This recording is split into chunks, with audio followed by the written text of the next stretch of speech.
Bonjour à tous. Dans cette vidéo, je vais vous présenter quelques façons de manipuler les vecteurs et d'extraire des données ou faire des opérations sur les vecteurs avec MATLAB et Octave en suivant la philosophie de MATLAB et d'Octave, c'est-à-dire en évitant de faire des boucles de façon explicite et en utilisant, je dirais, le moins de lignes de code possible pour coder le plus rapidement possible. On va voir dans cette vidéo 5 exercices différents qui demanderont d'extraire des données de certains vecteurs. Dans chacun des exercices, je montrerai les solutions des exercices, qu'est-ce qui fonctionne, et je montrerai aussi ce qui ne fonctionne pas. Ainsi, on comprendra mieux les détails de certaines fonctions comme find et numel, et on pourra comprendre dans quel cadre les utiliser et dans quel cadre il vaut mieux les éviter. Le premier exercice vous propose 3 vecteurs. Ces 3 vecteurs, on va retrouver dans tous les exercices toujours 3 vecteurs à manipuler. Donc dans ce premier exercice, nous avons donc un vecteur salaire, un vecteur genre et un vecteur id. Donc le vecteur salaire représente pour chaque élément i du vecteur le salaire de l'employé numéro i de l'entreprise. Le vecteur genre représente pour les mêmes salariés le genre, donc 0 pour un homme ou 1 pour une femme, de chaque employé. Donc là où salaire de i nous donne le salaire de l'employé numéro i, genre de i nous donne le genre, le sexe de l'employé numéro i. Et enfin, id de i nous donne le numéro d'identité, un numéro interne de chaque employé de l'entreprise. Donc id de i sera le numéro d'identité ou d'immatriculation, si vous préférez, de l'employé numéro i. On va commencer par calculer dans la variable e le nombre d'employés hommes de l'entreprise. Donc voyons sur Octave ce qui fonctionne et ce qui ne fonctionne pas pour calculer le nombre d'employés hommes de l'entreprise.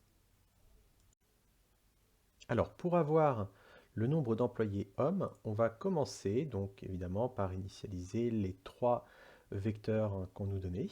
Et ensuite, ce que l'on va faire, c'est qu'on va regarder les employés qui sont des hommes. Donc les employés qui sont des hommes, c'est assez simple, c'est ceux dans lesquels genre de i vaut 0. Donc on peut déjà se poser la question de quand est-ce que l'on a genre qui est égal à 0. Donc ce genre d'écriture dans MATLAB, dans Octave, va générer une matrice de booléens qui nous donnera pour la matrice genre vrai ou 1 pour chaque élément de la matrice genre qui répond correctement au test et qui donnera 0 pour chaque élément de la matrice genre qui ne répond pas correctement au test. Alors ici c'est un petit peu spécial parce que genre est déjà une matrice de booléens. Donc genre égale 0, ça va en fait nous donner une matrice exactement inverse à la matrice genre. Donc on peut faire genre égale 0 ou simplement 1 moins genre, ce qui fait que on obtient la même chose, c'est-à-dire des 1 là où il y avait des 0 dans genre et des 0 là où il y avait des 1 dans genre. En tout cas, genre égale 0 nous permet de connaître le nombre, nous permet de savoir pour chaque employé si l'employé est un homme. Si on a 1, c'est que c'est un homme, si on a 0, c'est que ce n'est pas un homme. Ensuite, on a 2 stratégies ici. Alors, la première stratégie consiste à utiliser le fait que genre égale 0 nous produit une matrice de booléens, c'est-à-dire avec des 1 et des 0. Chaque 1 représente un employé homme, chaque 0 représente un employé femme. Donc on peut tout simplement faire la somme de cette matrice, donc la somme de genre qui est égale à 0, et on obtiendra ainsi le nombre d'employés qui sont hommes, c'est-à-dire on obtiendra le nombre de 1 dans la matrice. La réponse ici est 4, et effectivement, on a bien 4 employés qui sont des hommes. Donc, je répète encore une fois, genre égale 0 est une matrice de booléens où on a 1 pour chaque employé qui répond correctement au test, donc qui est homme, et 0 pour les autres. Et quand on va faire la somme de ça, de toutes ces valeurs, on aura le nombre d'éléments dans la matrice qui ont correctement répondu au test. Donc on aura le nombre d'hommes dans l'entreprise. On peut aussi faire une réponse qui n'utilise pas la somme. On va à ce moment-là utiliser la fonction find, genre égale 0. Donc find va nous trouver dans la matrice genre égale 0, elle va nous trouver la position de tous les éléments non nuls. Donc, elle va nous dire la position de tous les éléments de genre qui sont bien égaux à 0. On fait ça et on obtient une autre matrice qui, cette fois-ci, elle contient non pas des booléens, mais des positions. Et ce que nous dit find, c'est que dans la matrice genre, eh bien, l'élément numéro 1, l'élément numéro 4, l'élément numéro 5 et l'élément numéro 9 sont égaux à 0. Si on regarde la matrice genre, ici, en bas, on voit bien que l'élément numéro 1, l'élément numéro 4, l'élément numéro 5 et l'élément numéro 9 valent bien 0. Donc find nous permet d'extraire les numéros de position des éléments de la matrice genre qui répondent au test. Maintenant, on n'a pas encore la réponse. Ce qu'il faut maintenant, on voit que l'on a des numéros de position, mais on ne s'intéresse pas vraiment aux positions, on veut juste savoir combien il y en a. Alors, ce que l'on peut faire, c'est maintenant demander le nombre d'éléments que l'on a dans cette matrice find de genre égal 0. Pour faire ça, on utilise la fonction numel qui nous donne le nombre d'éléments d'une matrice ou d'un vecteur. Donc on fera un numel, et dedans, on fera find genre égal 0. Et la réponse sera aussi 4. Donc voilà deux différentes stratégies qui permettent d'obtenir la réponse. Alors maintenant, quelque chose qui ne fonctionne pas, c'est de faire directement numel de genre égal 0.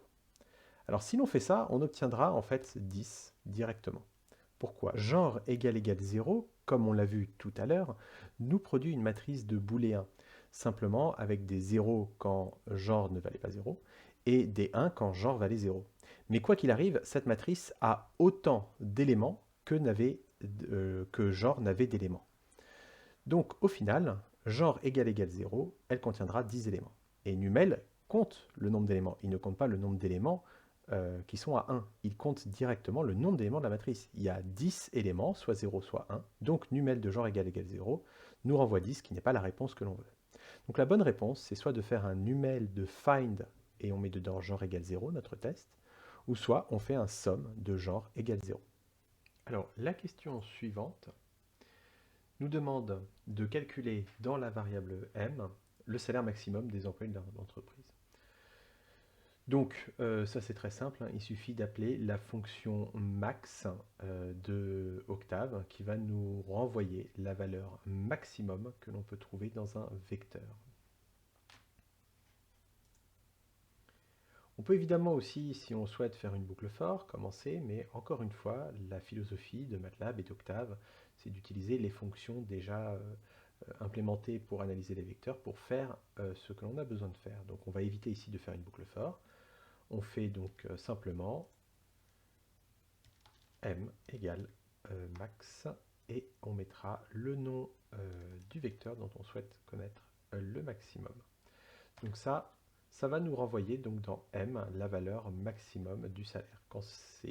Quand l'élément maximum que l'on cherche à trouver est dans une matrice, on peut parfois vouloir chercher l'élément maximum par colonne ou par ligne. Donc c'est pour ça que max peut prendre des paramètres supplémentaires en spécifiant si on veut chercher le maximum par ligne ou par colonne. Ici c'est un vecteur, donc la question ne se pose pas. On fait directement la fonction max sur salaire et ça nous renvoie donc 5700 dans M. Si on regarde la valeur de salaire,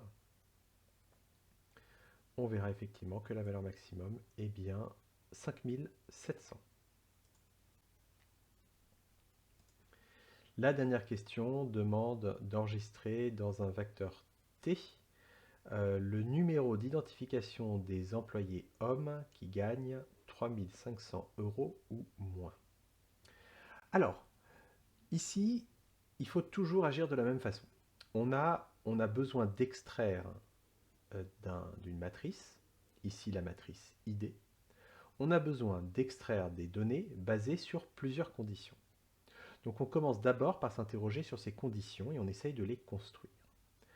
Les conditions ici la condition est double. D'un côté, on veut les employés hommes, et de l'autre côté, on veut un salaire de 3500 € ou moins. On va construire ces deux conditions d'abord séparément. Alors pour savoir si un employé est un homme, on l'a déjà vu, il suffit de faire genre, je l'écris au mauvais endroit, genre égal 0. Si l'on fait ça, on obtient une matrice de booléens qui nous indique pour chaque employé si l'employé est un homme ou pas. Quand on a un 1, c'est que l'employé est un homme, donc que genre valait 0. Et si on a un 0, c'est que l'employé est une femme et que genre valait 1. Donc genre égale 0 nous renvoie une matrice de booléen de 10 éléments qui nous indique si l'employé est un homme. Maintenant, on doit faire la deuxième condition. La deuxième condition, c'est que le salaire soit inférieur à 3 500 euros. Donc on écrit par exemple salaire inférieur à 3 500. Cela nous produit une nouvelle matrice de booléen avec un 1 si l'employé correspondant à cette position gagne moins de 3 500 euros et un 0 si l'employé gagne plus de 3 500 euros. Maintenant, on doit joindre ces deux conditions. Mais attention, ce ne sont pas des conditions, ce sont des matrices de booléen. Quand on a réellement des conditions, par exemple, on veut savoir si m qui est juste un entier, m est supérieur à 6000 et inférieur à 8000. On mettrait alors, si on voulait faire ce genre de condition, on ferait donc m supérieur à 6000 et m inférieur à 8000. Ça permettrait de savoir si m est entre 6000 et 8000. Donc là, ça va nous répondre 0, parce que m donc n'est pas supérieur à 6000 et inférieur à 8000. Il est égal à 5700. Donc par exemple, si on voulait voir s'il est entre 5000 et 6000, on écrirait m supérieur à 5000 et m inférieur à 6000. Dans ce cas-là, on va avoir 1. Là, c'est parce qu'on a réellement des conditions. C'est-à-dire que m supérieur à 6000, ça nous répond vrai ou faux. C'est une condition. Et pour combiner deux conditions, en Octave ou en MATLAB, on utilise comme en C la double esperluette, le double symbole et. Maintenant ici, les deux conditions dont on parlait avant, c'est-à-dire salaire inférieur à 3500 et genre égale 0, ça ne nous renvoie pas des conditions. Ce ne sont pas réellement des conditions, ce sont des matrices de booléen. Pour combiner deux matrices de booléen, on n'utilise pas le double symbole et, parce que le double symbole et, c'est pour combiner des conditions qui nous renvoient directement vrai ou faux. Une matrice de booléen, ça ne nous renvoie pas vrai ou faux. Ça nous renvoie un ensemble de vrai et de faux, un vecteur de vrai et de faux. Donc si j'essaye de combiner genre égale 0 avec salaire inférieur à 3500, ça va me faire une erreur. En fait, ça va pas vraiment me faire une erreur, ça va me renvoyer n'importe quoi. Là, la réponse, c'est 0. Ce n'est pas vraiment la réponse que j'espère. Je veux simplement combiner ces deux matrices de booléen. Je veux construire une nouvelle matrice de booléen qui est issue de la combinaison par un et de chaque élément de chaque matrice. Donc pour ça, on met en fait un seul et non pas deux. Si je fais ça, je récupère maintenant un vecteur de 10 valeurs, de 10 booléens. Et si j'ai un 1, ça veut dire que l'employé à cette position, eh bien c'est bien un homme et il gagne bien moins de 3500. Et si c'est un 0, c'est que l'employé n'est pas un homme ou qu'il gagne plus de 3500. Maintenant que j'ai cette condition, je peux l'utiliser de deux différentes façons. Tout d'abord, je peux utiliser un find pour extraire les éléments qui sont à 1 dans ce vecteur. Donc je peux faire un find, genre égale 0, et salaire inférieur à 3500. Si je fais ça, je récupère 1, 5, 9, c'est-à-dire les positions auxquelles j'ai un employé qui est un homme et qui gagne moins de 3500. Ce find, je peux maintenant l'utiliser pour alimenter id. Donc id de, je reprends toute cette expression, et j'aurai bien les numéros d'identité des salariés qui sont des hommes et qui gagnent moins de 3500. On peut vérifier ça en affichant les deux vecteurs qui nous intéressent, donc id et genre. On voit bien que pour 34 223, nous avons une personne qui est un homme et qui gagne moins de 3500. Pour 37 482, c'est une femme, donc ça ne rentre pas dans le cadre de notre étude. Pour 39 201, c'est une femme, ça ne rentre pas dans le cadre de notre étude, etc. Donc 78 310 est bien un homme qui gagne moins de 3500. Et enfin, 11 022 est bien un homme qui gagne moins de 3500. Donc ce sont les bonnes réponses qu'on a extraites. Tout cela en construisant d'abord la condition, qui est une double condition.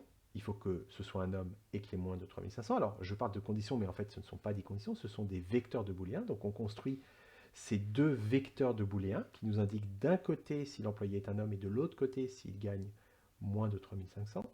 On combine ces deux vecteurs avec un « et » puisqu'on veut que les deux conditions soient vraies en même temps. On utilise find pour récupérer les indices des éléments qui sont vrais, donc qui ont répondu correctement aux deux conditions, et on injecte ça dans ID pour récupérer les numéros d'identité. Cependant, MATLAB et Octave ont un moyen de faire la même chose, mais avec un petit peu moins de fonctions. Il suffit simplement de se débarrasser de find. En fait, si on met directement dans ID une matrice de booléen, il nous ressortira les éléments de ID à l'endroit où la matrice de booléen est vraie. Donc on peut se passer de find et écrire directement ce genre de choses. Et on obtiendra le même résultat que précédemment. Parmi les idées qui ne marchent pas, il y a la suivante. Elle consiste à d'abord extraire tous les hommes, donc à regarder genre égale 0, puis de récupérer le salaire des hommes, et de regarder ceux dont le salaire est inférieur à 3500. Et enfin, on demande l'identité des hommes dont le salaire est inférieur à 3500 €. Si on exécute cette commande, on ne trouvera pas les mêmes réponses que précédemment. Et ce ne sont pas les bonnes réponses. Par exemple, si l'on regarde 39 201, 39 201 c'est ici, et on voit qu'en vérité c'est une femme. Alors pourquoi cette solution ne fonctionne pas? La solution ne fonctionne pas principalement à cause d'un problème de décalage d'indices que l'on va avoir. Lorsque l'on fait genre égale 0, on produit donc cette matrice booléenne en rouge qui sera de la même taille que la matrice genre, mais qui sera simplement inversée.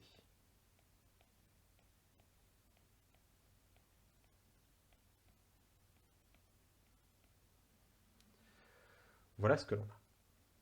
Maintenant, lorsque l'on fait salaire de genre égale 0, on récupère le salaire des personnes on récupère le salaire des éléments qui valent 1 dans cette matrice. C'est-à-dire, on récupère le salaire des hommes. Donc, salaire de genre égale 0 va nous donner le salaire de tous les éléments à 1 dans la matrice. Donc, il y a 1, 2, 3, 4 éléments à 1 dans la matrice. Donc, ce sera un vecteur de 4 éléments. Et le premier salaire sera 3400, puis 2, 3, 4, 5200, puis 2850, puis enfin 2050. Voilà ce que l'on obtient. Et ça, cela correspond bien au salaire des hommes dans l'entreprise. Maintenant, on va regarder salaire de genre égale 0 inférieur à 3500. Alors, d'abord, une première remarque. Salaire de genre égale 0 contient 4 éléments.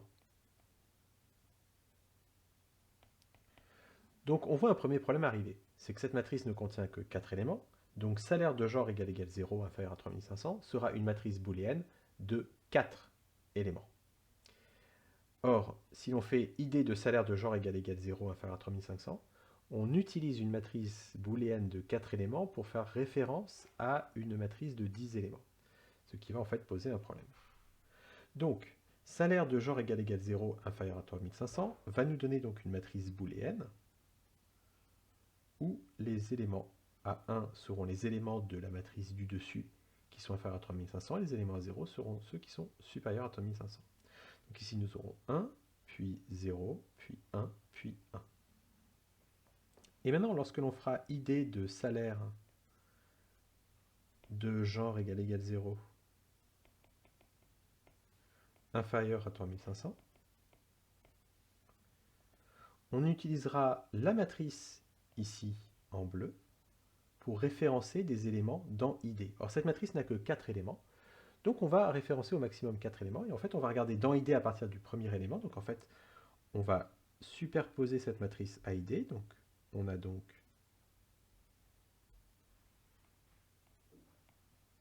1, 0, 1, 1, et tous les éléments qui contiennent un 1 seront retenus, ceux qui correspondent à un 0, pardon, ceux qui correspondent à un 1 seront retenus, ceux qui correspondent à un 0 ne seront pas retenus. Et tous ceux qui ne correspondent à rien ne seront pas non plus retenus.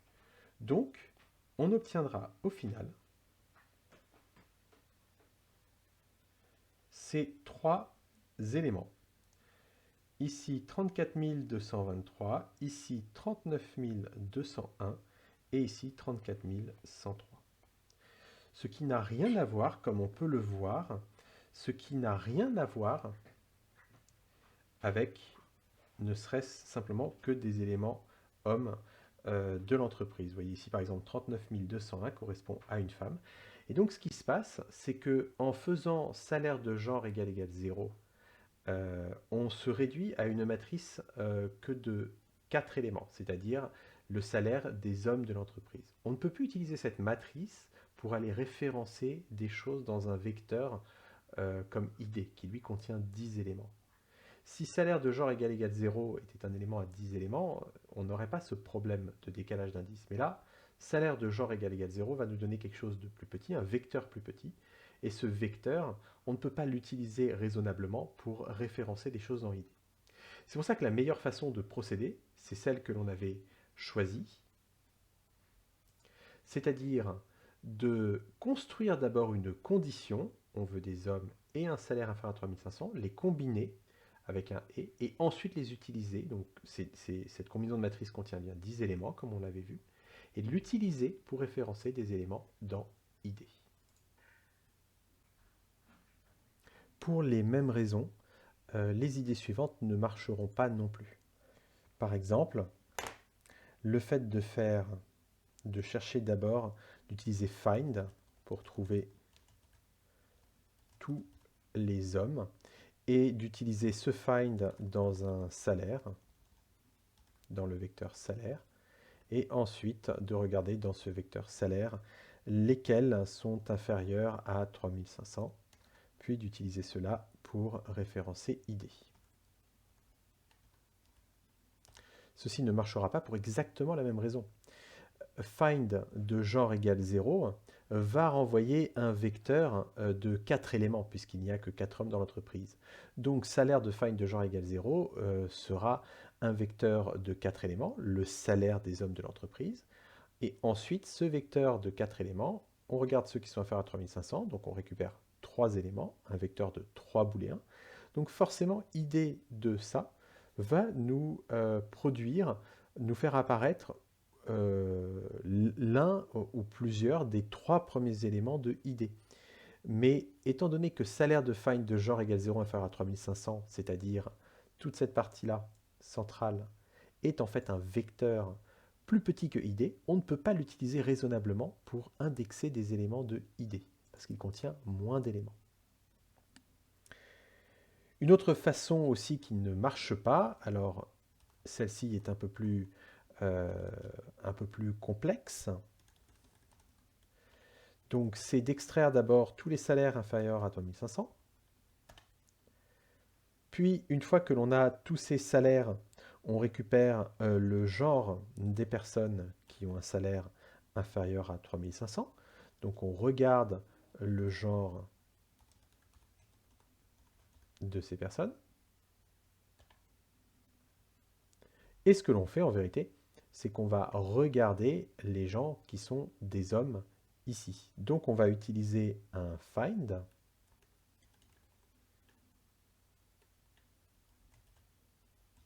pour récupérer les hommes.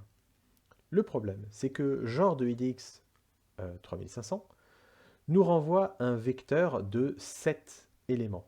puisqu'il y a 7 personnes qui gagnent moins de 3500. Ce vecteur ne fait donc plus la taille de nos vecteurs initiaux, donc il ne peut pas être utilisé pour référencer ID ou quoi que ce soit. Donc ensuite, ce vecteur, on utilise un find pour trouver dedans la position de tous les hommes. Il va nous dire 1, 3 et 7. Mais ce sont des positions relatives à ce vecteur de cet élément. Donc ce sont des positions à utiliser pour ce vecteur de cet élément.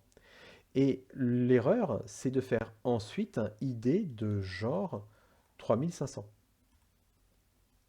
Ce ID de genre 3500 ne marchera pas puisque l'on utilisera des positions par rapport au vecteur genre par rapport au vecteur genre de idx 3500 égale 0, c'est-à-dire par rapport à un vecteur de 7 éléments, on extrait dedans des positions qui sont relatives à ce vecteur de 7 éléments, et ces positions, on essaye de les réutiliser dans le vecteur id qui n'a même pas la même taille. Donc on va faire un schéma tout de même de ce qui se passe, pour être sûr de bien comprendre. Lorsque l'on calcule dans idx de 3500, lorsque l'on calcule dedans find de salaire inférieur à 3500.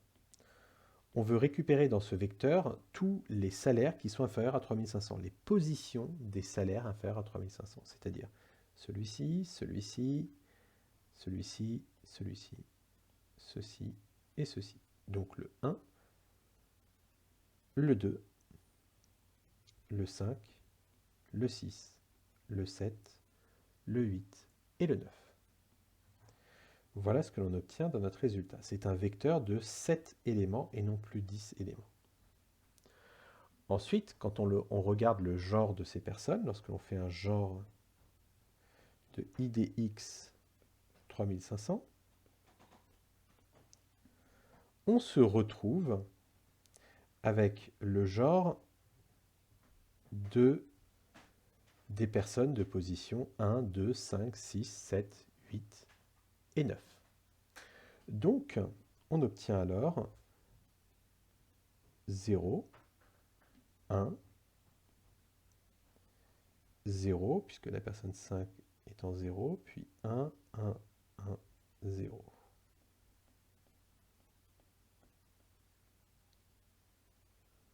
Voilà ce que l'on obtient. Donc le genre des personnes qui gagnent moins de 3500. Pour le moment, tout tient la route et les résultats que l'on obtient sont à peu près corrects avec ce que l'on voudrait. Le problème maintenant, c'est quand on va utiliser le find et qu'on va utiliser le find pour trouver à quel endroit sont les personnes qui sont mâles, qui sont des hommes dans ce vecteur. Quand on fait un find de genre de idx 3500 égale 0. Dans ce cas-là, on va regarder directement les positions. Donc le find nous donne cet élément-là, cet élément-là et cet élément-là, c'est-à-dire l'élément à la position 1, l'élément à la position 3 et l'élément à la position 7. Voilà ce que l'on obtient. Mais ce sont des positions qui sont relatives à ce vecteur et pas à un autre vecteur. Typiquement, ça n'est pas relatif, ce ne sont pas des positions qu'on peut utiliser pour le vecteur id, puisque ce sont des positions extraites d'un vecteur de cet élément qui est donc plus petit que id. Et le premier élément de genre de idx de 3500 ne correspond pas forcément au premier élément de id. Bon, ici, il y correspond. Mais le troisième élément, ici, de genre de idx de 3500, correspond en vérité au troisième élément du vecteur salaire qui était inférieur à 3500, c'est-à-dire au troisième salaire qui était inférieur à 3500. Donc le 0 que l'on a ici ne correspond pas au troisième élément de salaire, ou en tout cas au troisième employé, il correspond en vérité au cinquième employé. Donc ce sont en fait, ce vecteur, étant donné qu'il est devenu, il est issu d'un filtrage du vecteur salaire, il est plus petit, eh bien, ces positions ne correspondent plus aux employés. Donc on ne peut pas l'utiliser pour indexer des employés. C'est pour ça que si on fait id de find de genre de idx 3500 égale 0. On aura donc 1, 3, 7, c'est-à-dire 34 223.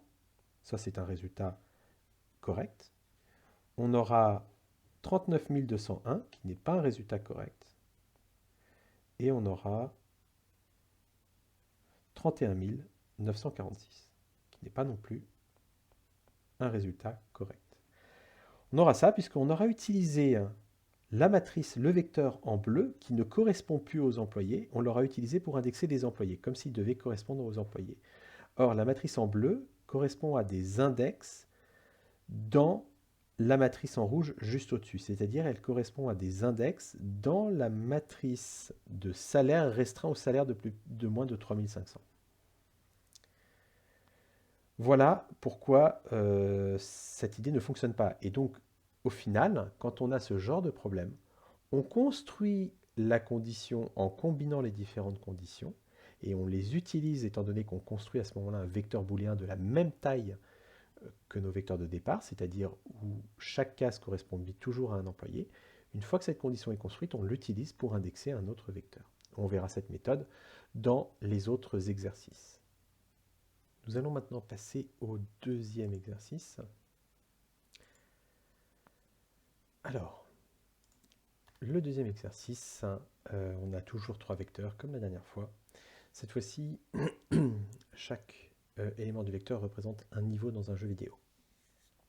Le vecteur pièce représente le nombre de pièces que l'on a ramassées dans un niveau. Le vecteur boss représente si le niveau contient un boss ou non. Et enfin, le vecteur temps représente le temps passé en minutes sur le niveau par le joueur avant de le terminer. Donc on aimerait d'abord calculer dans la variable t le nombre de boss du jeu. Alors, une fois que les vecteurs ont été chargés sous Octave ou sous MATLAB, pour calculer le nombre de boss du jeu, c'est la même stratégie que précédemment pour calculer le nombre d'hommes dans l'entreprise. Alors cette fois-ci, pour calculer le nombre de boss, étant donné que les 1 correspondent justement à ce que l'on cherche, c'est-à-dire les boss, on fait simplement une somme du vecteur boss. Si l'on fait une somme, eh bien ça nous indiquera, étant donné que c'est un vecteur de booléen, ça nous indiquera le nombre de 1 dans le vecteur, et ici on aura 4, qui est la réponse que l'on recherche. On peut aussi faire comme la dernière fois, simplement un find de boss égale 1, donc cela va nous renvoyer tous les numéros de position, donc tous les numéros de niveau qui contiennent un boss, et on peut simplement faire un numel pour savoir combien d'éléments ont été renvoyés. Voilà. Comme tout à l'heure, faire un numel de boss égale 1 ne fonctionne pas. En effet, boss égale 1 est une matrice de booléen qui sera exactement égale à boss, qui nous indique pour chaque élément de boss si ce dernier vaut 1 ou pas. Le problème, c'est que cette matrice, enfin, ce vecteur contient 10 éléments. Donc le numel de ce vecteur nous renverra 10. Il ne nous compte donc pas le nombre d'éléments qui sont à 1 dans boss, il nous compte tout simplement le nombre d'éléments qu'il y a dans boss égale 1, c'est-à-dire le nombre de niveaux. Donc numel de boss égale 1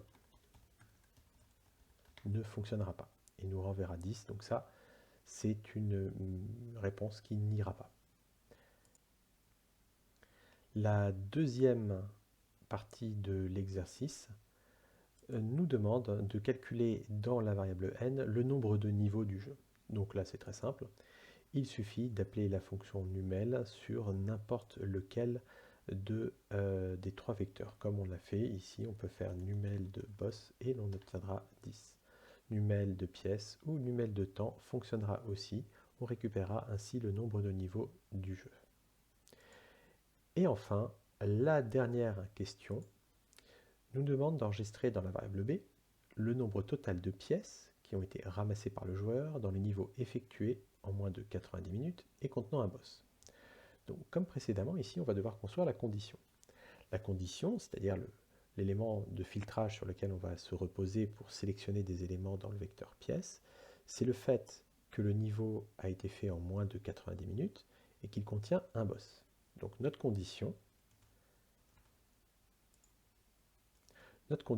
consiste donc à dire que boss égale 1 et que le temps est inférieur à 90. Comme expliqué tout à l'heure, on met une seule esperluette pour combiner ces deux éléments, puisque, comme je l'ai dit tout à l'heure, je n'aurais pas dû parler de condition, mais de matrice de booléen. On combine donc la matrice de booléen de boss égale 1 pour extraire là où il y a des boss, et la matrice de booléen de temps inférieur à 90. Ce qui fait que la combinaison des deux par un et nous donnera les niveaux où il y a un boss et que le temps a été inférieur à 90. Si l'on fait ça, voilà, on obtient donc deux niveaux, qui sont les deux seuls niveaux où il y a un boss et le temps est inférieur à 90. On peut vérifier en regardant la variable temps et la variable boss. Et l'on peut voir que dans le quatrième niveau, il y a bien un boss et il a été fait en moins de 90 minutes. Dans le septième niveau, il y a bien un boss, il a été fait en moins de 90 minutes. Et le huitième et dixième niveau ont des boss, mais ils ont été faits en plus de temps. Donc, on a maintenant la bonne condition, on va l'utiliser pour récupérer les pièces correspondant à ce niveau. Pour cela, on fait simplement pièce de boss égale 1 et temps inférieur à 90. On récupère ainsi le nombre de pièces ramassées dans les deux niveaux que l'on a extraits. Donc je rappelle, la matrice de booléen boss égale 1 et temps inférieur à 90 va nous servir à indexer directement pièces et à récupérer dans pièces les valeurs qui correspondent à D1 dans cette matrice de booléen. Donc on récupère ainsi le nombre de pièces ramassées dans le niveau 4 et le nombre de pièces ramassées dans le niveau 7. Il ne nous reste plus qu'à faire une somme puisque l'on veut le nombre total de pièces. Donc on fait simplement une somme des éléments de ce vecteur qui contient deux éléments. Et on a le nombre de pièces totales ramassées dans des niveaux avec un boss et dans lequel on a passé moins de 90 minutes. Nous pouvons maintenant passer à l'exercice suivant.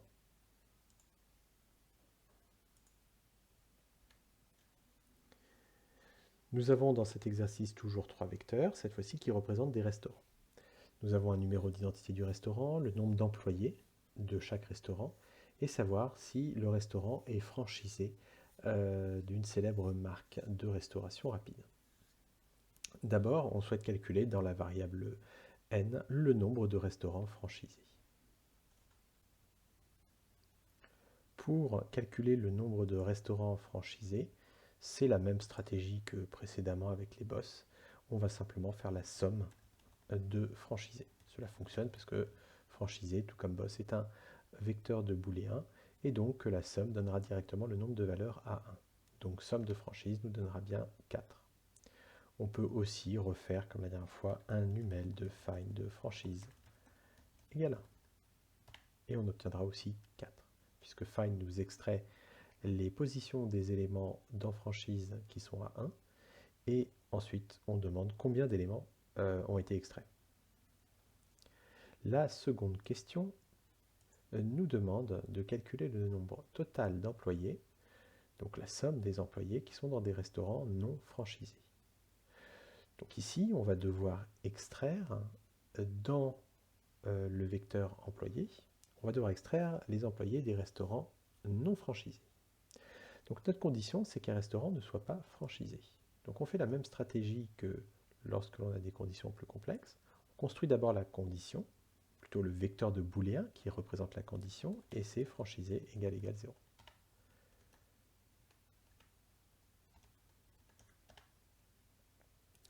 On obtient avec un 1 les restaurants qui ne sont pas franchisés, et avec 0 les restaurants qui sont franchisés. Alors maintenant, ce que l'on veut utiliser, c'est utiliser ce vecteur de booléen pour indexer le nombre d'employés des restaurants. Donc on va faire nb employés de franchisé égale 0. On obtient ainsi le nombre d'employés des restaurants qui ne sont pas franchisés. Tout ce qu'il nous reste à faire, comme avec les pièces et les boss dans l'exemple précédent, on fait une somme de ce vecteur. Et on obtient ainsi le nombre total d'employés dans les restaurants non franchisés. La dernière question nous demande de regarder les restaurants non franchisés avec 15 employés ou plus et dire que ces restaurants avec 15 employés ou plus ont tous 3 employés administratifs qui ont été oubliés. Donc on doit mettre à jour ce vecteur afin de prendre en compte les 3 employés supplémentaires pour les restaurants concernés. Donc il faut les regarder, les restaurants qui sont non franchisés et qui ont 15 employés ou plus.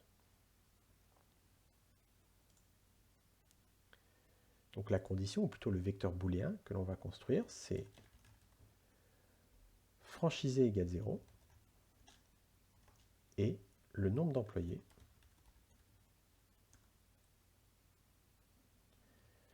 supérieur à 15.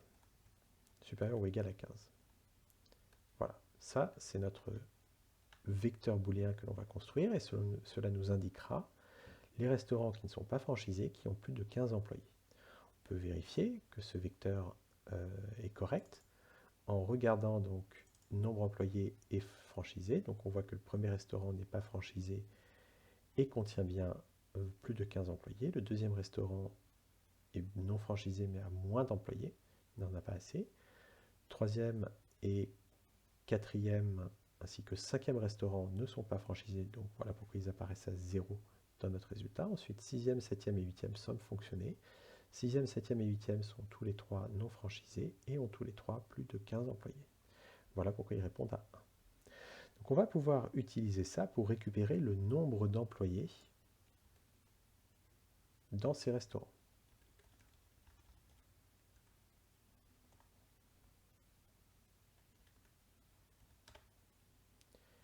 Et on récupère ainsi le nombre d'employés dans les restaurants que l'on a détectés auparavant, donc 24, 20, 19, 16.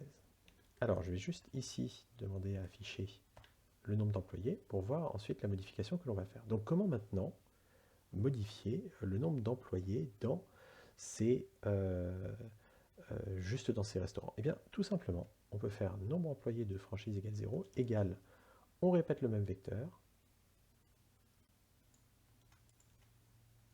plus 3. Et si on affiche maintenant nombre employé,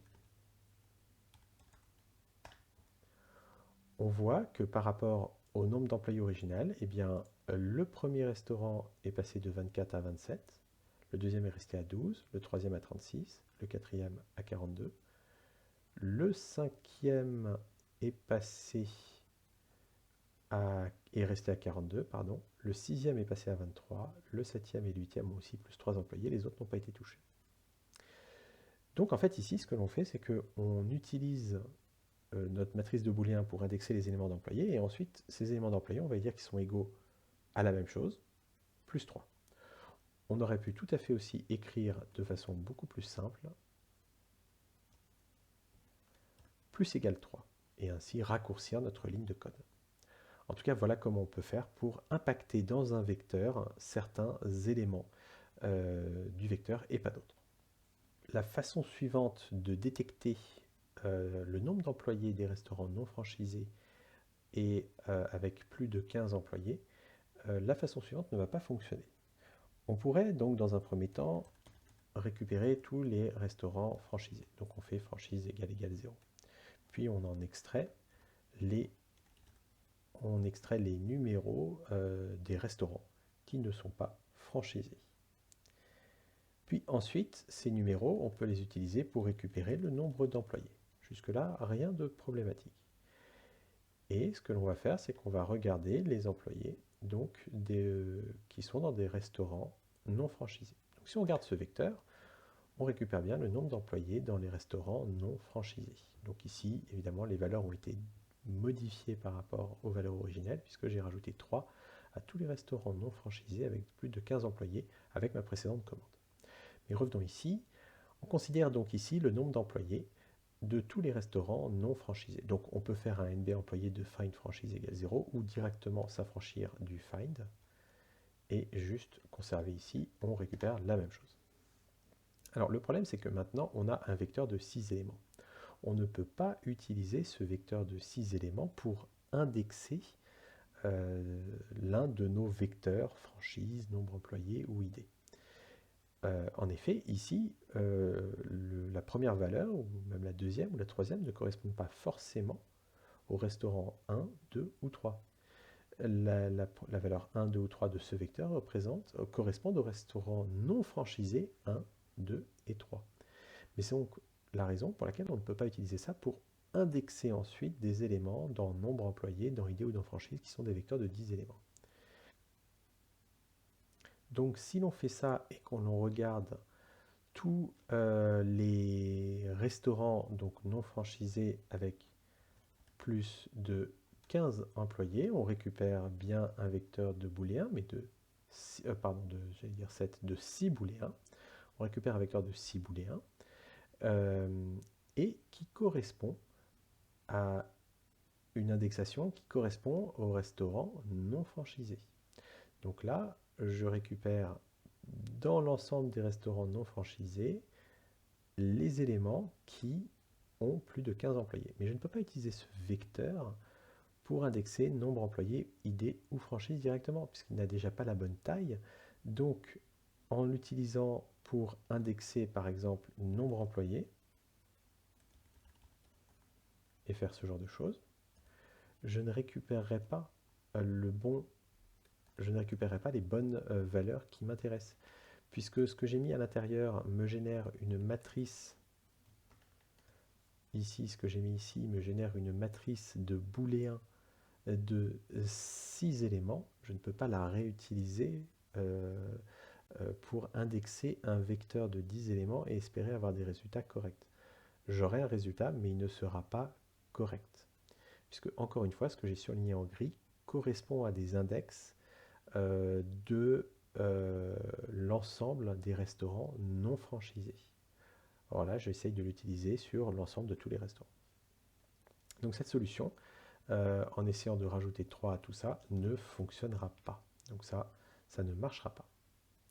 Donc il faut toujours être très prudent quand on utilise find et qu'on utilise en fait des conditions en cascade, comme on a fait ici.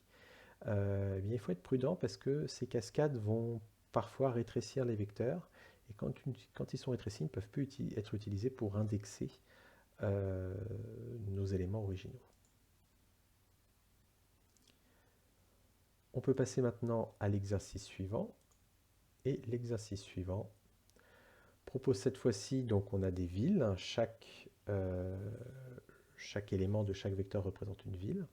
ID représente le numéro d'identité de chaque ville. Température représente la température moyenne qu'il a fait dans chaque ville. Et pluie représente la quantité de pluie moyenne, la quantité totale de pluie en millimètres qui est tombée sur chaque ville. Alors on nous demande tout d'abord de calculer dans la variable m l'écart entre température maximale et minimale de notre problème. Pour calculer l'écart, c'est assez simple. On va simplement faire le max de la température moins le min de la température.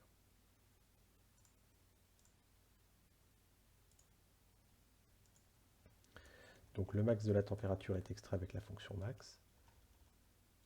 Le min de la température est extrait avec la fonction min. Et le résultat nous donne 12. Tandis que le max de température c'est 30 degrés, le minimum c'est 18 degrés, on trouve la bonne réponse. Donc ici c'est assez simple, les fonctions sont déjà prêtes, max et min.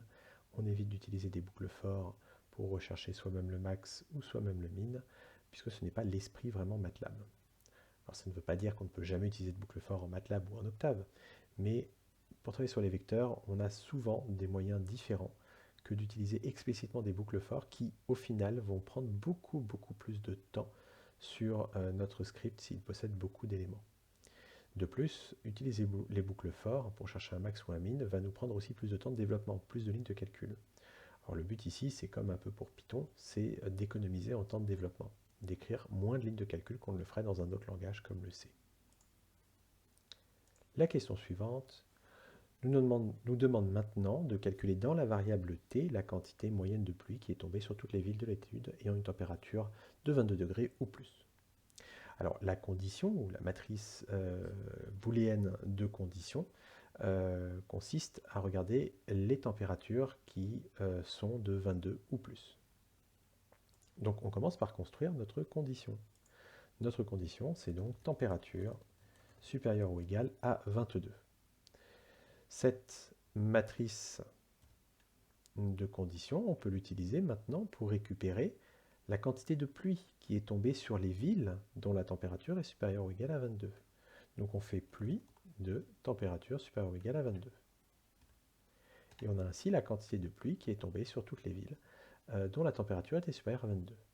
Maintenant, pour calculer la moyenne de cela, on peut utiliser tout simplement la fonction min qui nous renverra la moyenne de ces éléments.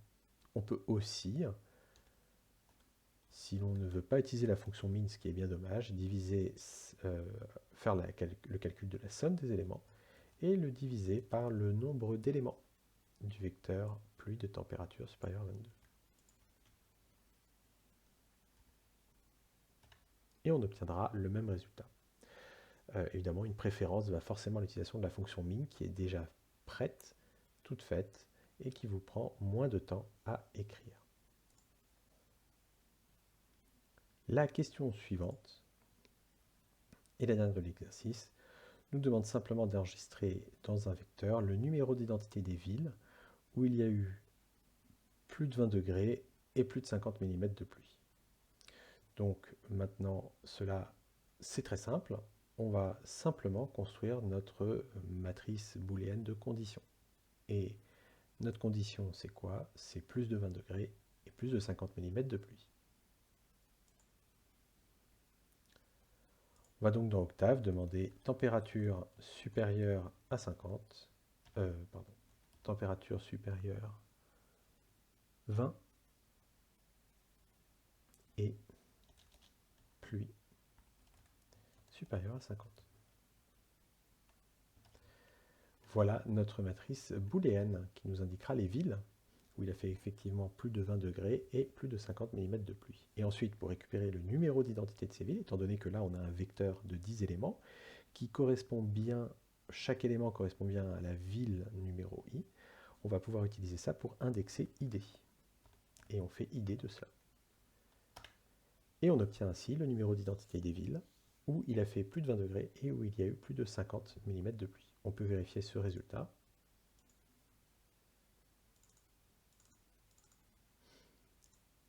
Donc la ville 64, il a bien fait plus de 50 mm de pluie et plus de 24 degrés. La ville 97 a eu plus de 50 mm de pluie et plus de 20 degrés. Pour la ville 104, c'est aussi le cas. Pour la ville 78, c'est aussi le cas. Et pour la ville 30, c'est aussi le cas. Pour les autres, on a toujours un des deux paramètres qui ne va pas, qui n'est pas assez élevé. Voilà pour cet exercice numéro 4 et on peut maintenant passer au dernier exercice où on va regarder des bassins d'eau. Donc encore une fois, on a les numéros d'identité des bassins, et chaque bassin sert à contenir une certaine quantité d'eau. Donc dans les bassins, on connaît leur hauteur, donc le hauteur du niveau d'eau en centimètres dans le bassin, et la hauteur maximum que chaque bassin peut contenir. Donc c'est vrai que ce n'est pas des bassins très grands, j'aurais mieux fait de mettre des hauteurs peut-être en mètres, mais là ça devenait des bassins beaucoup trop grands. En tout cas, ce n'est qu'un exemple. Et donc pour une position i, eh bien, id de i nous donne le numéro d'identité du bassin, hauteur de i nous donne la hauteur du niveau d'eau dans le bassin, et hauteur max nous dit la hauteur maximum d'eau qu'il peut y avoir dans ce bassin. Alors, on souhaiterait calculer d'abord dans le vecteur S la hauteur disponible qu'il reste dans chaque bassin, c'est-à-dire quelle hauteur n'est pas utilisée par l'eau. On regardera simplement pour chaque bassin la hauteur max, qui nous indique la hauteur maximum d'eau, la hauteur actuelle d'eau, et on fera la différence des deux pour savoir quelle hauteur on a de disponible. Donc ce que nous ferons, c'est S égale hauteur max moins hauteur. Alors il n'est pas nécessaire de faire un point moins ici, puisque donc un point moins ce serait de dire que la soustraction se fait élément par élément, c'est-à-dire l'élément 1 soustrait à l'élément 1 de l'autre vecteur, l'élément 1 du premier vecteur soustrait à l'élément 2, l'élément 2 pardon, du premier vecteur soustrait à l'élément 2 du deuxième vecteur, etc., etc. Mais en vérité, le moins matriciel fait déjà ça élément par élément. Donc il n'est pas nécessaire de mettre un point sur ce moins. Le point est spécialement utile quand on veut faire une multiplication élément par élément. On fait un point fois, sinon si on fait un fois, c'est une multiplication matricielle. Et la puissance aussi est pratique, un point puissance, point chapeau, nous permettra de faire l'opération de puissance élément par élément au lieu d'itérer la multiplication matricielle. Revenons ici, on fait la différence des deux et on obtient la hauteur disponible dans chaque bassin. La question suivante nous demande maintenant d'enregistrer dans le vecteur V le numéro d'identité des bassins qui sont pleins. Donc les bassins qui sont pleins, c'est très simple, c'est ceux qui n'ont plus de hauteur d'eau disponible, donc tel que la valeur dans S vaut 0. Alors ici, S, on peut l'utiliser pour indexer des bassins, puisque c'est bien un vecteur de 10 éléments, et chaque élément de S représente bien, chaque élément I de S représente bien le bassin numéro I. Donc on peut utiliser S pour indexer d'autres vecteurs comme ID, comme hauteur ou comme hauteur max. Donc, ce que l'on va faire, c'est déjà regarder quand est-ce que S vaut 0. Quand S vaut 0, c'est que le bassin est plein, la hauteur d'eau est égale à la hauteur maximum. Donc on construit ainsi un vecteur de booléen qui nous indique pour chaque bassin si il est plein. C'est un vecteur de 10 éléments et effectivement, chaque élément I de ce vecteur booléen correspond bien au bassin numéro I. On peut maintenant utiliser S égale 0 pour indexer ID. Et on aura ainsi les bassins qui sont pleins. Le bassin 52 et 102 sont pleins. On peut vérifier cela en regardant ID, hauteur et hauteur max. Donc 52, sa hauteur est bien égale à sa hauteur maximum. Et 102, sa hauteur est égale à sa hauteur maximum. Il n'y a aucun autre bassin dans ce cas particulier. La dernière question nous demande de calculer dans une variable t la hauteur moyenne d'eau dans les bassins qui sont remplis à moins de leur moitié. Alors, pour faire cela, il faut regarder la condition que l'on va construire. La condition que l'on va construire, c'est que les bassins sont remplis à moins de leur moitié de capacité maximum. Autrement dit, la hauteur est inférieure à la hauteur maximum divisée par 2.